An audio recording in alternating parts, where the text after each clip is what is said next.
Welcome back to It's a Tool Thing. I'm going to start doing a toolbox tour.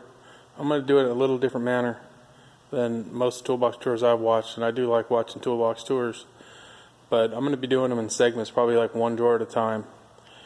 The main reason I'm going to do that is that I don't have any inklings or skills on editing, so that way the videos will be just a little bit shorter, and hopefully I won't mess it up too bad. But first I just want to start off with a little walk around on this Cornwell Platinum toolbox. I've had it for 6 months, maybe almost a year now. A few things I don't particularly care for. Digital lock. I do like the fact that it don't have to have my key with me. Show up to work, even if you had a different set of keys, which wouldn't be my thing, since I have a company rig. Service truck that I drive, so the keys for my box would just be on that. But the lock itself has worked fine. I just concerned about longevity. Me and electronics don't seem to get along. Next off is the drawer pulls. This one here actually isn't latching on one side. In a way, it's probably a good thing, because I've had issues with other drawers where they don't want to unlatch. I don't know if I can show it in this video. I will try. But you lift up on that, it opens. But I've had problems with some of the heavier drawers. It won't do it because we're on camera today. But they'll catch on one side or the other. It also might be, let me try to change angles here a little bit. Sorry about the camera work, folks. Just working with a smartphone. But I kind of felt it there. There it is right there, where I'm actually pulling on the one side and the other side did not release. And that tends to happen a lot. I'm right-handed, so when I'm sitting in the middle of the box, I tend to grab with the right hand. And because you're in the middle of the box, that's on the right side of that drawer. So that's one of the big negatives. I think they need to make that crossbar that releases heavier, thicker gauge perhaps. Or more bins in it, so that they will transfer that control over to the other side. That's really been the only main functional issue. I was having this drawer here, this power drawer. It wouldn't latch properly, but it is actually smoothed out. It's working pretty good. One thing I'd like to see them add, a couple things actually, to this box, is the soft close drawers. I've never been a fan of soft close drawers, to be honest, but you would think with this latching system you would just push the drawer and it would latch. But I push this box around the shop from bay to bay all day, and half the time the drawers are not latched. They may be closed or very close to fully closed, but you'll start maneuvering around and you'll have drawers sliding out.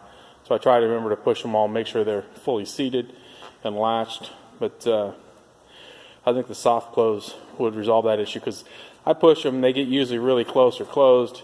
Man, it would take them that last little bit. I'm not sure how well soft close would work on a large toolbox, something that's got some weight in it, and it's being daily used. Home box, I can see where it'd probably last the life of the box, or at least not be a big deal if it started to wear out a little bit. This box comes with the stainless steel top. It's been in pretty good. I don't have any dents in it. Light scratching all over the place, because I do use the top of my box as the top of the box.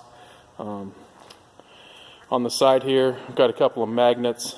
This one here has my scrubs in a bucket.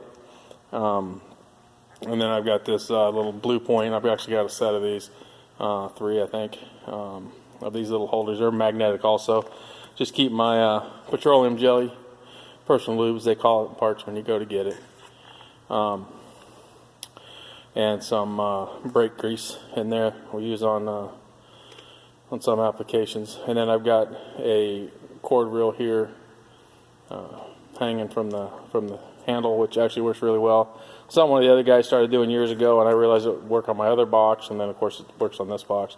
Keeps it handy, allows you to have a cord at easy reach.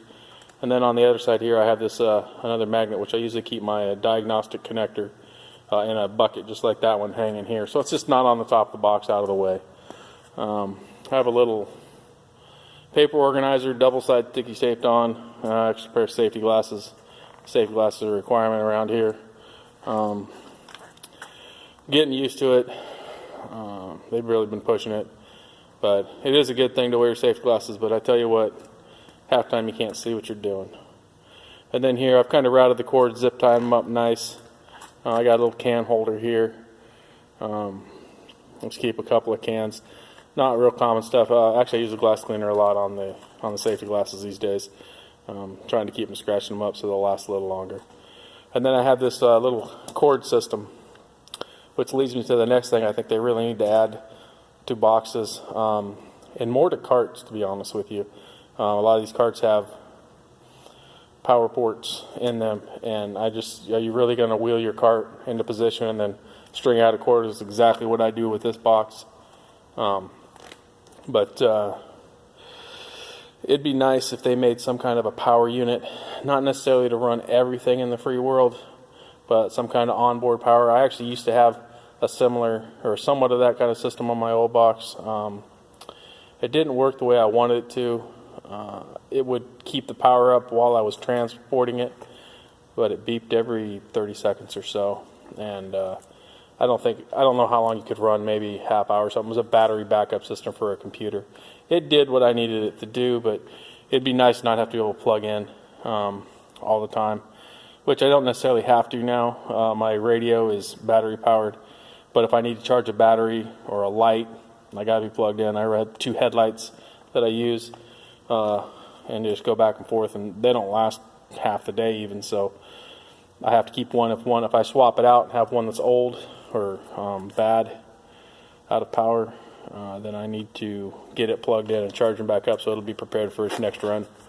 Next year I have a creeper holder with no creeper on it. I always keep an extra hose reel. The shop hose reels, they've actually gone to these Flexzilla style hoses, but in the past they've been thick, heavy, non-flexible, so I just preferred to have my own hose to be able to plug into their system. And then I have a ergo mat. Got a couple of these units. They're pretty good for when you do a lot of kneeling, which I do a lot of work on a vehicle, transmission, Allison transmission stuff. Other stuff from time to time, but that's my main go-to. And then here I have actually a wet floor sign that I've customized, and I use it, like I said, we move around from bay to bay, and I use it to mark a bay so somebody doesn't steal a bay while I'm trying to get in. Sometimes you got to push a rig in or something, and it takes you a little bit of time. So then here I have my snap-on wide body creeper on a creeper bracket. I'm actually going to probably end up moving this thing. I like it on the end here, but I'm looking to design a way to take my cart with me. I have some materials and an idea. I just need to really sit down and do it, find out if it's going to work. I just use one of those Mac tall plastic carts as a utility cart, and I'm thinking about trying to strap it on the side here basically, and it'll roll with the box. What's another 2 feet or so. When you're traipsing this thing, this is an 84 inch, so she's got some size and some weight, pretty full. I haven't actually moved everything in by no means. I actually just moved in the stuff that out of my old box, which was a 1350 Mac with a hutch and a book box on top, 2 book boxes on top.